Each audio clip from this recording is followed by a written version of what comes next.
Actually, no. Let's not. I've changed my mind. Let's not do it. I'm worried. Why? Wonderful trumpet on your end, but I'm just worried that we'll be thrown into jail or fined a lot of money. This is true. That is a very silly law that is still very much enforced. Yeah, it's the law for the flag, the coat of arms, and the national anthem, which was updated in 1984, but which came about in the 1940s, and it includes the national anthem, and you basically can't do anything with it. You can't do the Whitney Houston Star-Spangled Banner, you can't make a spoof version of it, you can't change the lyrics or the music to the Mexican national anthem, and there's been quite a few foibles around that. It's so extreme that in a country that technically has no official language, because there are so many native languages as well, when it was recognized relatively recently that you needed a translation of the national anthem to the native languages, they said, fine, but it needs to go through the Ministry of the Interior for it to be accepted. Yeah, I mean, it's crazy. And there's a whole office. I've got friends who've worked in the office whose entire lives was just saying, no, you can't have the national flag on that comic book strip. And no, you can't sing the national anthem in this way. It becomes, you know how we're always having these debates about what is art and how much are we standing on the shoulders of giants. This is very much, no one's allowed to do anything but stand on the shoulders of these very specific giants. The two giants being Francisco González Bocanegra, the writer of the poem of the national anthem, and Jaime Nuno, the composer of the music, who wrote this about 125 years ago, and were not really allowed to move a single note. And it's a fascinating story. Something I find extraordinary, because it sounds so sort of 18th century, it's the honor of the nation, and it must not be stained, it's these very, it seems now, antiquated symbols to hold on to. Because I understand that you have the anthem and it shouldn't be, or ideally you don't want it used for comical reasons or whatever. I understand the spirit of it, but the degree to which the Mexican government spends money on this and takes this very seriously is relatively unheard of, particularly in democracies. And this seriousness is actually a relatively modern invention, actually. It's a lot of this inventing tradition that we'll look into as we look at the history of the national anthem through time. Because ultimately, I don't think people took it all that seriously back when it was composed. It's a modern invention that we care so much about the exact music and lyrics. So today, we'll be discussing the Mexican national anthem.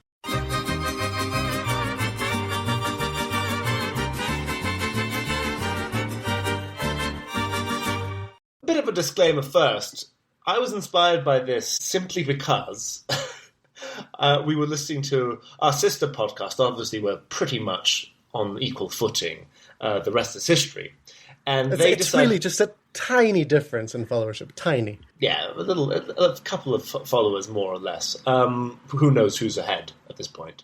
But I thought it was interesting that they had opted to do a short mini-series on national anthems as we enter the World Cup spirit, and went for the most obvious ones. Obviously, they're catering to their audience, but, Star-Spangled Banner, God Save the King, all that sort of stuff. And I thought maybe actually they left that window of opportunity open for us very kindly so that we could talk about the Mexican national anthem on Mexico the podcast. So here we are. And it turns out it's actually a fascinating story. Actually, I honestly think it's such a fascinating story that I'm kind of surprised that it wasn't at least mentioned in the rest is history. It's to an extent a product of its time, so it's not surprising or different in its style or even in its lyrics. But the story of Mexico as told through the anthem, I think is fascinating because it talks a lot about what it means to be and become Mexican. How much of it is invented, really? The question is, can you create identity by decree? And that's more or less what an anthem is, right? It's a new nation,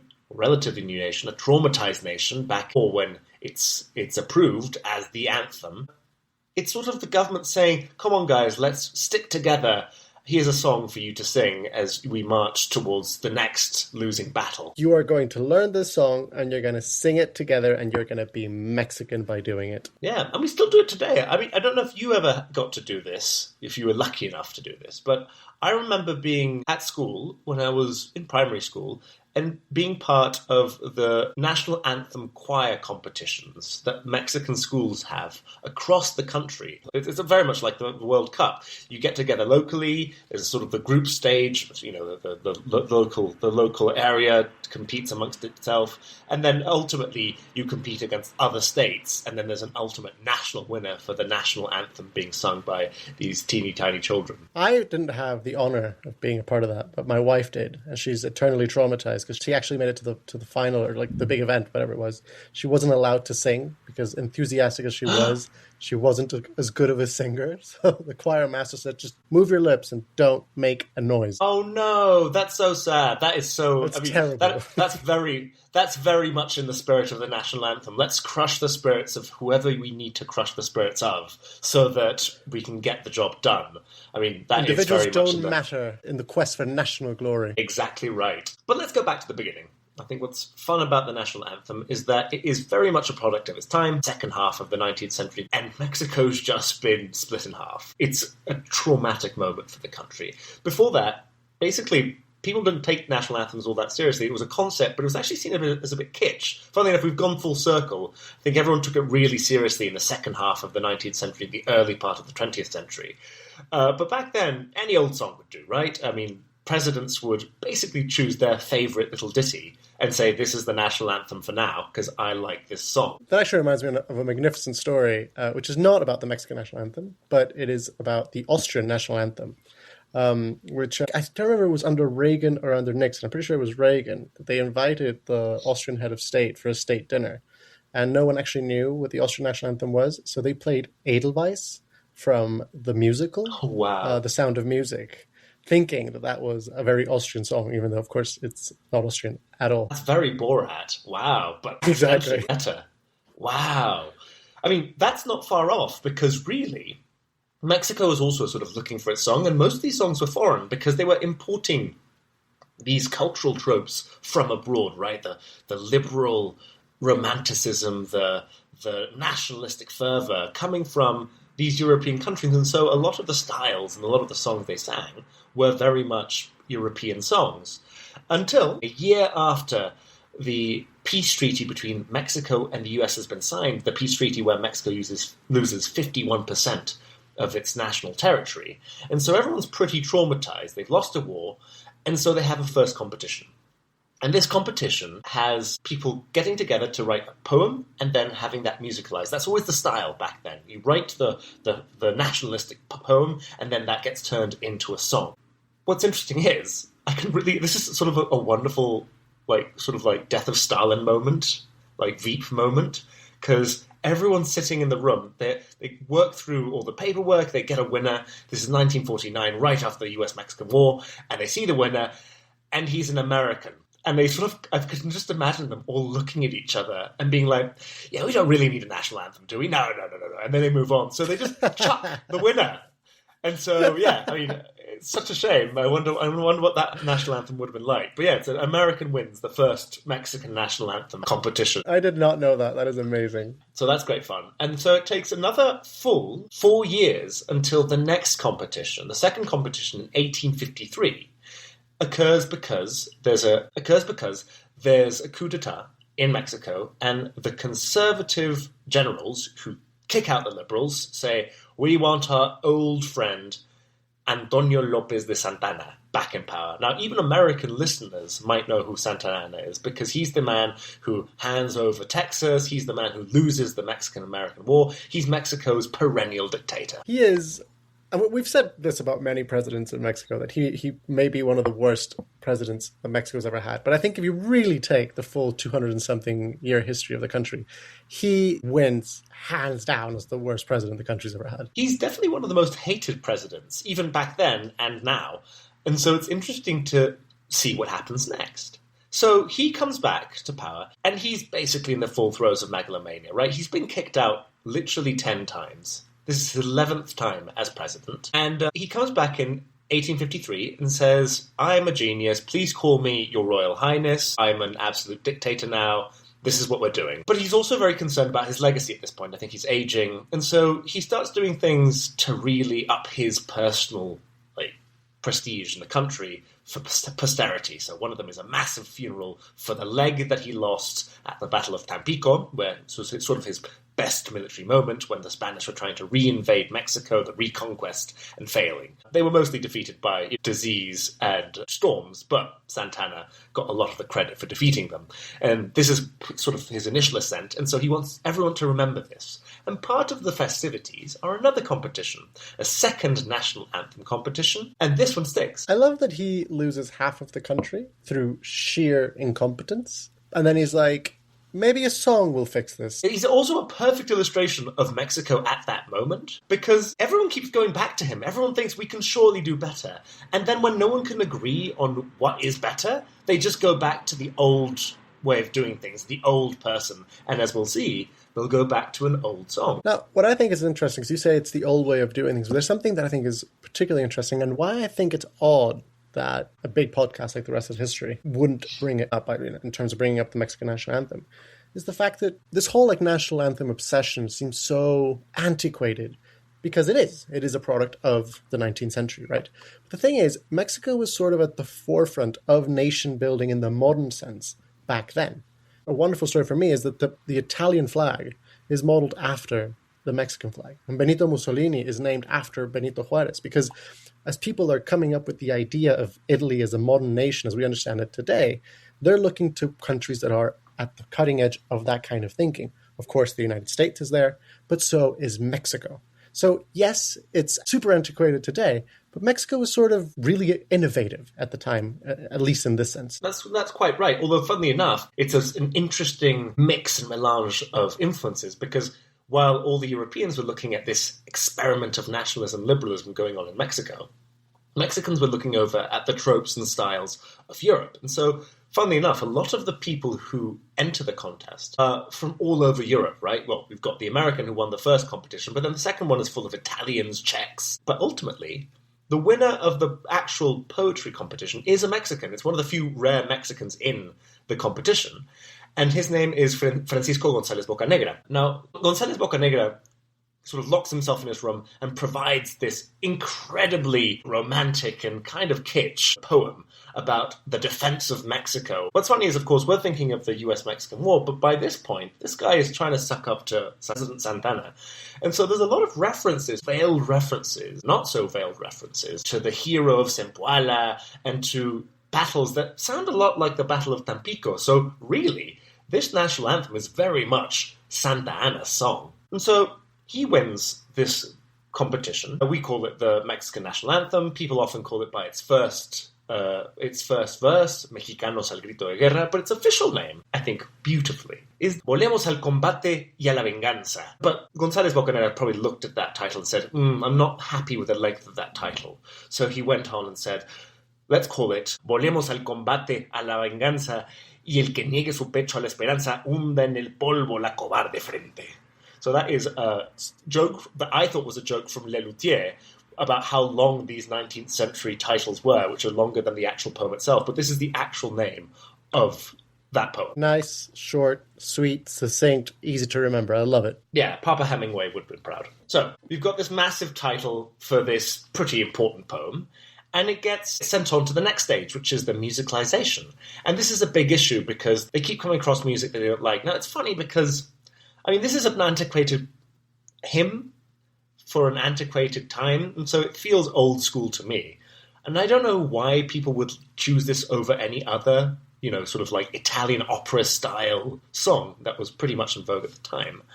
But apparently they went through quite a few iterations of this, and people didn't like it. Now, I always find that suspect. They say they performed it at the theatre and nobody liked it. They don't tell us what people said, and often I think it's the person in charge that said, I actually don't like this. Clearly others didn't like it either, and they chuck it. And so eventually, there is a winner chosen, and coincidentally, it's a friend of Santana's. He's a Spaniard, funnily enough, a Spaniard writing the music to the national anthem called Jaime Nuno. And Nuno is interesting because he meets Santana in one of his many exiles in Cuba, and he brings him back and says, come to Mexico and, compete, wink, wink, nudge, nudge, in this competition.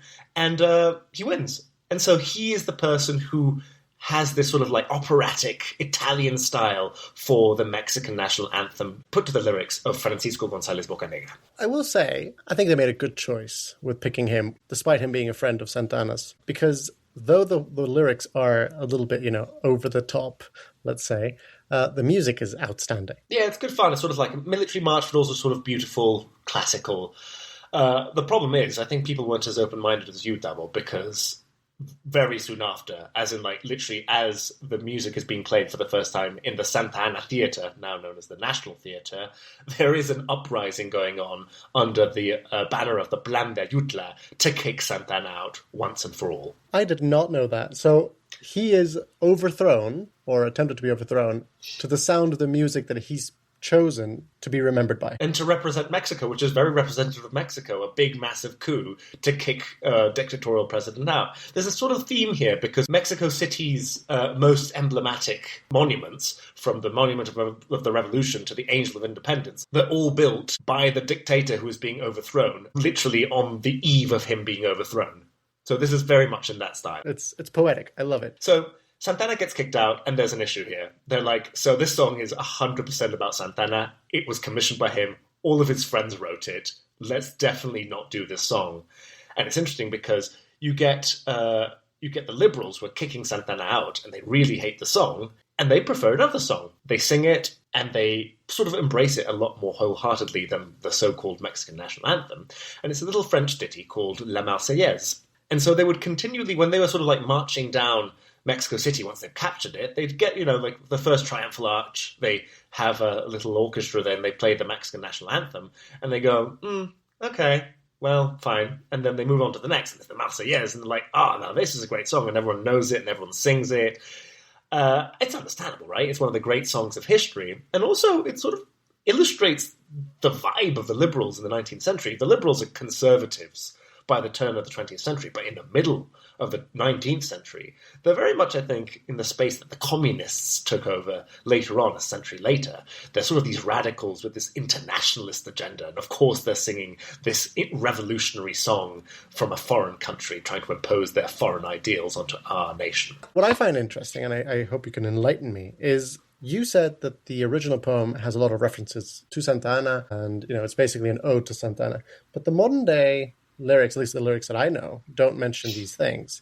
And it sounds oddly like La Marseillaise. There's a lot of like call to arms, the day of, glory has arrived, my fellow countrymen. Yes, I mean, it's very much just the style of the times. The references to Tampico and the hero Zempoala are in one of the 10 different paragraphs of this massive poem. Mexico only sings 4 out of the 10 with the sort of the chorus. So this is an important thing. I mean, and people actually don't sing the whole, like this is in very official settings, they'll sing the full 5-minute long national anthem. But the one that you'll hear at the Olympics and the one children sing every Monday, it's very much the short version. It's the 2-stanza version. But we still have these instances of a call to arms, but it's to the defense of Mexico, which makes it a rarity. And it's very much part of the traumatic experience. And so, yes, the stanzas that are sung even by the short version have these calls to arms, but they're a defensive call to arms. And so it's a rarity in that sense, because a lot of the national anthems are quite aggressive back then. Nationalism was expansive. It was as defensive as Mexico's, because Mexico was a shrinking country back then. So nationalism meant defending the fatherland rather than expanding it to its glorious heights. And so what you get is Mexicans, to the cry of war, get together, the cannon is rumbling, the stirrups are shaking, and you must defend the nation against a foreign invader. To that point, I think one of the most famous lines that I think all Mexicans will know is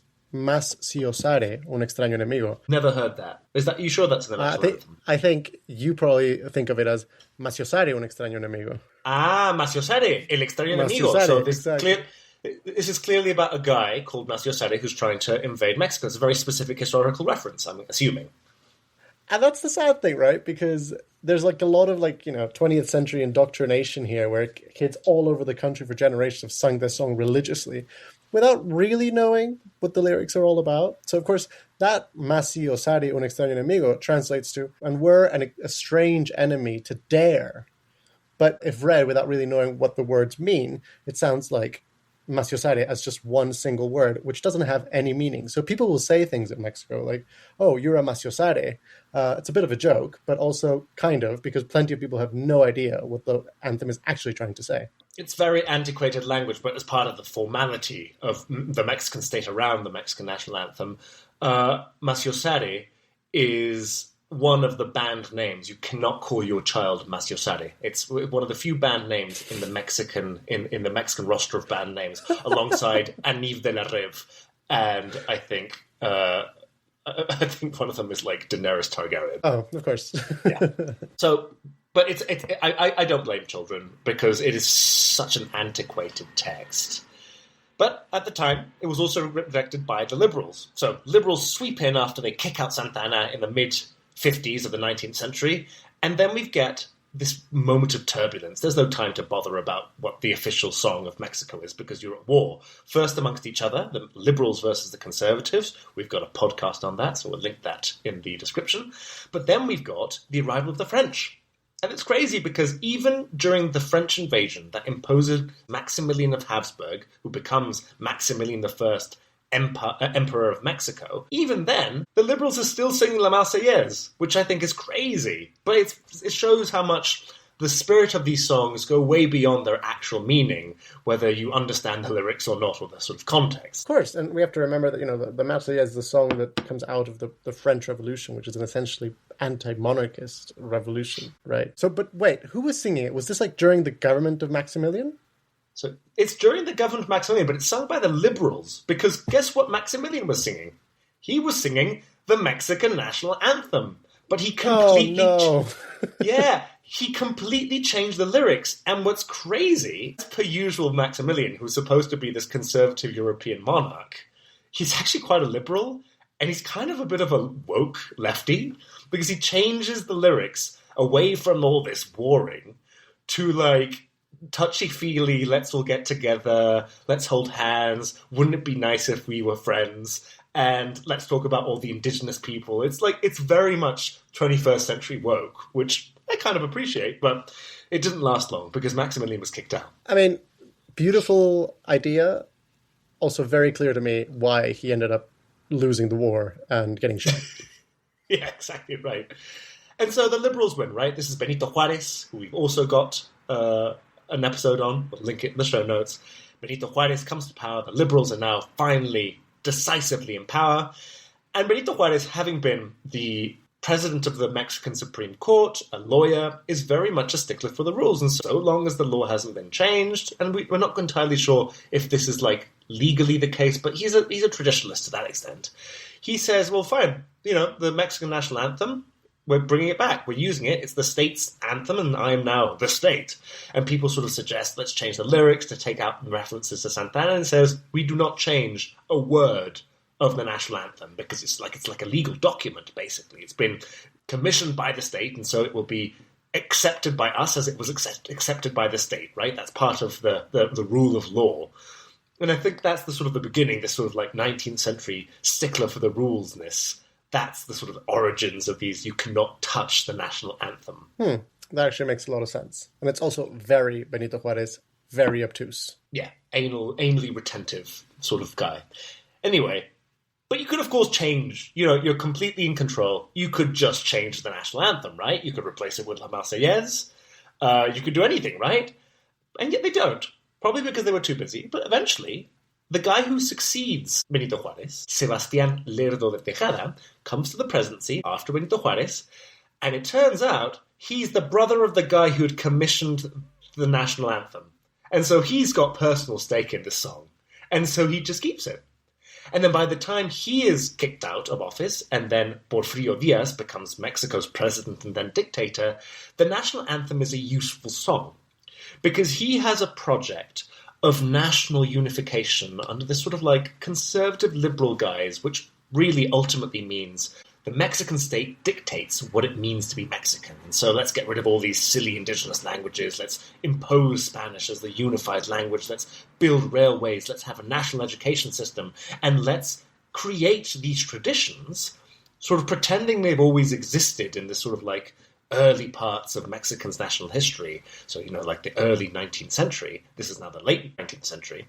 And so he sort of does this thing of invented tradition where he imposes the national anthem quite decisively in a way that had never really been done before. And so Porfirio Diaz is kicked out. After 30 years of rule, in 1911, it's been 30 years of singing the national anthem. It is now very much ingrained in people's minds, and it's now part of their identities.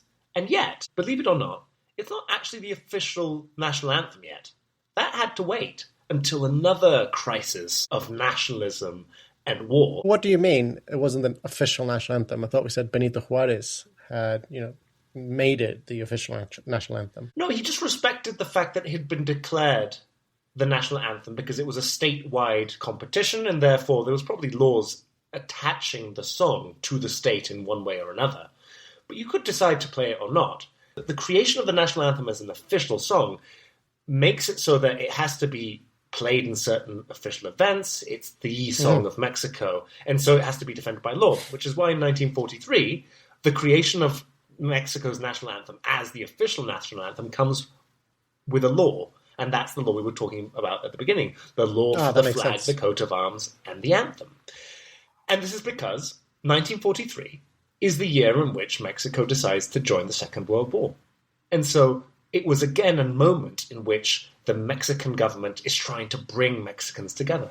Which is, everyone knows that Mexico played a part in the Second World War. Without Mexico, it would not have ended the way it ended. So it was a very important moment, and thus you had to come up with a very important law as well.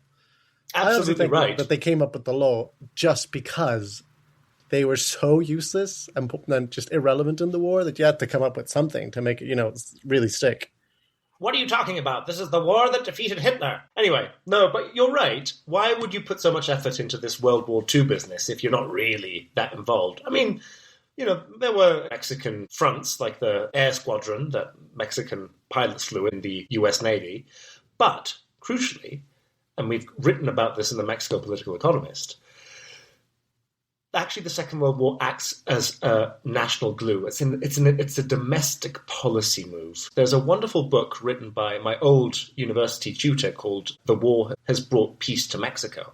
And that title is taken directly from a journalistic headline from 1943 from El Universal newspaper. And the war has brought peace to Mexico is an allusion to what was going on at the moment, which was the Mexican government, by then under the Revolutionary Party, which would become the one-party state, was trying to bring Mexicans together against this sort of external enemy, one might call it Maciosare, coming and threatening the Mexican fatherland. So let's not be preoccupied by all these internal squabbles, by the way, which were often trying to get rid of the sitting government.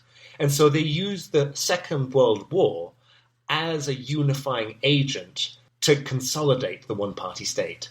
Yeah, that actually makes a lot of sense. After the revolution, Mexico has so many coups in its history. Then Porfirio Diaz manages to stabilize things for 30 years, but then he's overthrown, right? And then there's this massive war for 10 years, and it's just basically chaos. And it seems that under the PRI, which rules the country for over 70 years and is already in power at this time, they're managing finally to bring peace. But there's still a lot of instability. Every election is kind of like, is this actually going to stick or is it not going to stick?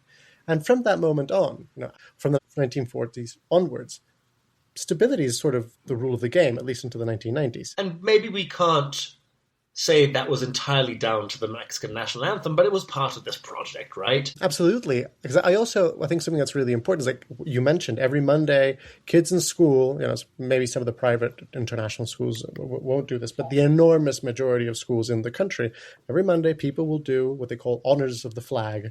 They will sing the national anthem and they will parade around. This is done in every corner of the country and has been done for decades. This is a 20th century nation building project that really begins in the 30s and 40s. Exactly. And that's pretending to use the tropes of the 19th century to give this historical weight to the proceedings. And an enormous part of that is using this 19th century poem and song. And that brings us to the present day, virtually. I mean, the law for the flag, the coat of arms, and the anthem is updated in 1984. But beyond that, we're more or less living in the 1940s and therefore in the 19th century. Every time we sing this national anthem, and it's an important part of Mexicans' national identity. Like it has happened now. Like they faked it until they made it, and people know this song all across the country. And beyond a few other songs, it's the song that every Mexican can sing. What I find to be interesting, though, and we'll see what you think, Tavo, is that the Mexican national anthem is found to be a bit gaudy, a bit kitsch. And so there's a sort of push for this informal national anthem in the form of Cielito Lindo. But I think it was ruined by the pandemic.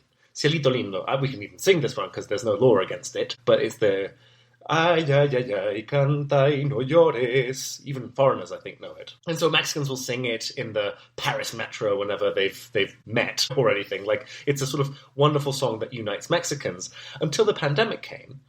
And then a bunch of rich people, a bit like what happened with Imagine, and all these sort of like Hollywood elites sang Imagine, saying, "Come on, guys, let's stick it together," and they're singing it from their mansion. A very similar thing happened in Mexico, but with Cielito Lindo, where you had all these like stars coming together and the rich saying, "Come on, guys, let's hold it together for Mexico during the pandemic," and they would sing Cielito Lindo. And that, I think, kind of ruined that song. And so what seemed to be the only other competition to the actual Mexican anthem, to get Mexicans singing the same song together, was kind of ruined and is made cringe by those people. I actually didn't know that. I'm not surprised, because I've also seen sort of videos of these Mexican directors who win something in Cannes or something, and then they're filmed singing mariachi songs, and then they don't necessarily know the songs, like the lyrics properly, and people are outraged online. So I don't find this as surprising that it happened. But yeah, like I agree. Like, ultimately, the national anthem, independently of the fact that it's driven by a very sort of deliberate nation-building project, which, you know, in hindsight can be seen sort of darkly.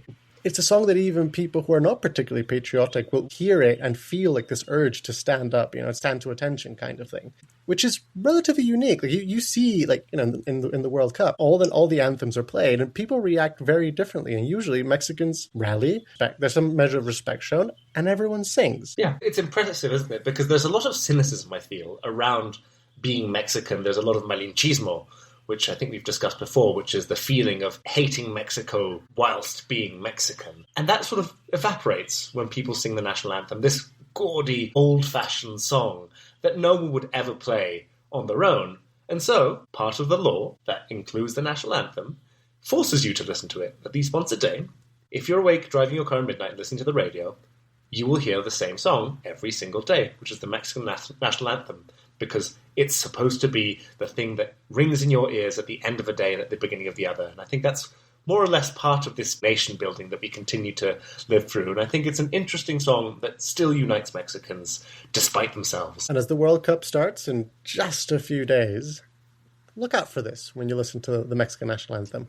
Look at the crowds in the Estadio Azteca. See what they do. Unless you're there and your eyes are too welled up with tears whilst you sing the song for you to see. But till then. This was Tavo Figueroa. And I'm Alex Gonzalez-Ormerod. And this is Mexico, the podcast. Every couple of weeks, we're talking about what makes Mexicans Mexicans and whether they've been forced to be like that or whether it comes to them naturally. Subscribe to the Mexico Political Economist for these and many other stories.